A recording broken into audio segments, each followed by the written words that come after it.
Good morning everyone. তো সকালে শুরু হয়ে গেছে। তো প্রথমে আমি একটু 1 গ্লাস জল খেয়ে নিই, খুব জল তেষ্টা পেয়েছে। এরপরে মেয়েকে রেডি করে দেবো, ওর স্কুল আছে, ওর জন্য আমি দুধ বসিয়ে দিয়েছি। ও দুধ কর্নফ্লেক্সই খেয়ে স্কুলে যায়। তো ওকে ডাকি, দেখি কী করছে। বাবা আজকে বাইরে তো প্রচণ্ড রোদ্দুর। ওহো, শিলিগুড়িতে রোদ্দুর যখন হয় না, খুব রোদ্দুর হয়, আর যখন বৃষ্টি হয় তো সারাদিন বৃষ্টিই হতে থাকে। এরকমই এখানকার ওয়েদার।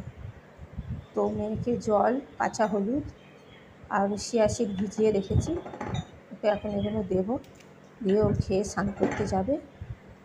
তারপরে ও এসে দুধ কর্নফ্লেক্স খেয়ে রেডি হয়ে স্কুল চলে যাবে। তো ও ভাত টাত খেয়ে যেতে পারে না, টিফিনে বিস্কুট